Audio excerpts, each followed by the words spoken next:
వైశాఖ పురాణం 13వ అధ్యాయం. అశూన్యసేన వ్రతము. నారద మహర్షి అంబరీష మహారాజుతో ఇట్లనను: శృతదేవుని మాటల్ని విని శృతకీర్తి మహారాజు మునివర్య, మన్మథుని భార్య రతీదేవి అశూన్యసేన వ్రతము చేసినట్లు చెప్పిరి. ఆమెకు ఆ వ్రత విధానము దేవతలు చెప్పినట్లుగా మీరన్నరి. దయించి నాకా వ్రతం విధానము, చేయవలసిన దానము, పూజనము, ఫలము మునగు వాటిని కూడా చెప్పుకోవరుదును అని అడిగాను. అప్పుడు శృతదేవుడు: మహారాజా వినుము. అశూన్యసేనమను వ్రతము సర్వ పాపములను పోగొట్టును. ఈ వ్రతమును శ్రీమన్నారాయణుడు లక్ష్మీదేవికి చెప్పెను.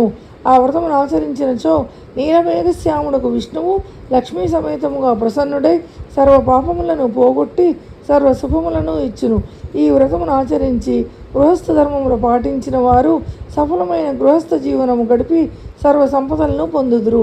అట్లు చేయని వారికి శుభమెట్లు కలుగును. శ్రావణమాసమున శుద్ధ విధియందు ఈ వ్రతమును ఆచరింపవలెను. ఈ వ్రతమును ఆచరించి వారు 4 మాసములను హవిష్య స్నానముచే పాయసమునే భుజింపవలేను. పారణ దినమున పారాయణం చేసే రోజున లక్ష్మీ సమేతులకు శ్రీ మహావిష్ణువును పూజించి చతుర్విధ భక్ష్యములను వండి నివేదన చేయవలేను. కుటుంబమున గల సద్బ్రాహ్మణుని పూజించి వారికి చతుర్విధ భక్ష్యములను వాయనమీయవలను. బంగారు లేదా వెండి లక్ష్మీనారాయణ ప్రతిమను చేయించి పట్టు వస్త్రమును, తులసి మాలికలు మున్నగు సుగంధ వస్తువులతో పూజింపవలను. శయ్యాదానములు, వస్త్రదానములు చేసి బ్రాహ్మణ భోజనము, దంపతుల పూజ చేయవలను. ఈ విధముగా శ్రావణ మాసం మొదలగు 4 మాసములు విష్ణువుకు లక్ష్మీ సమేతముగా పూజింపవలను.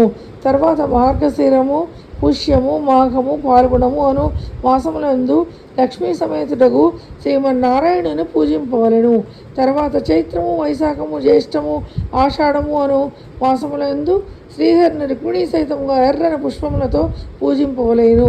భూదేవ సహితులకు సనందనాది ముని సంస్థుడు పరిశుద్ధుడు శ్రీ మహావిష్ణువుని అర్చింపవలెను. ఈ విధముగా చేసి ఆషాఢ శుద్ధ విధి ఎందు ముగించి అష్టాక్షరీ మంత్రముచే హోమం చేయవలేను. మార్గశిరము మున్నగు 4 మాసముల పారాయణ యందు విష్ణు గాయత్రిచే హోమము చేయవలెను. చైత్రాది చతుర్మాసముల యందు పురుష సూక్త మంత్రములచే హోమము చేయవలెను. పంచామృతములను, పాయసము, నేతితో వండిన బూరెలను నివేదింపవలెను. శ్రావణాది మాసమున చతుష్టయమున పూజ, హోమము, భక్ష్య నివేదన చేయవలెను. లక్ష్మీనారాయణ ప్రతిమను శ్రావణాది మాస చతుష్టయ పూజకు ముందుగానే దానమియ్యవలెను. శ్రీకృష్ణ ప్రతిమైన మార్గశీర్షాది మాస చతుష్టయ పూజా మధ్యమున దానమియ్యవలెను. చైత్రాది మాస చతుష్టయ పూజానంతరము వెండి వరాహమూర్తిని దానమియ్యవలెను. అప్పుడు కేశవాది ద్వాదశ నామములతో 12 మంది బ్రాహ్మణులకు యథాశక్తిగా వస్త్రాలంకారములను దక్షిణతో ఇయ్యవలెను. నేతితో వండిన బూరెలు ఒక్కొక్కరికి 12 చొప్పున దానం ఇయ్యవలెను.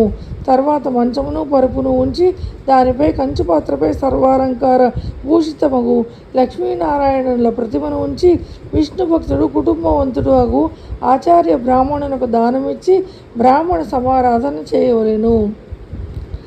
లక్ష్మ్యా శూన్యసేనం యథా తవ జనార్దన శయ్యామమాప్య శూన్య స్యాద్దావేనానేవ కేశవ అని దానమంత్రము చెప్పి దానము చేసి అందరి భోజనమైన తర్వాత తాను భుజింపవలను. పై శ్లోక భావము: స్వామి జనార్దన, నీ శయ్య లక్ష్మీ సహితమై ఉన్నట్లుగా నా శయ్యను సదా అశూన్యమై ఈ శయ్యాదానం చేయుచుండునుగాక. శయ్యాదానముచే ఉండుగాక. ఈ వ్రతమును భార్య లేని పురుషుడును, విధవ స్త్రీయును, దంపతులు ఎవరైనా చేసుకొనవచ్చును.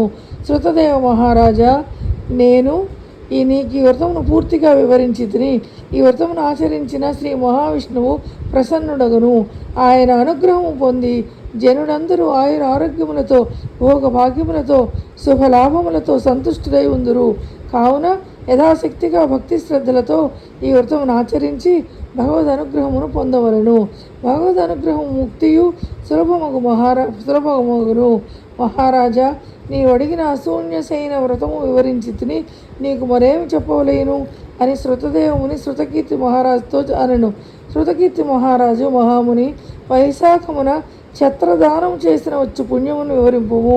శుభకరములై వైశాఖ మాస వ్రతాంగ విధములను ఎంత విన్నను నాకు తృప్తి కలుగుటలేదు అని అడిగాను. వైశాఖ పురాణం 13వ అధ్యాయం సంపూర్ణం.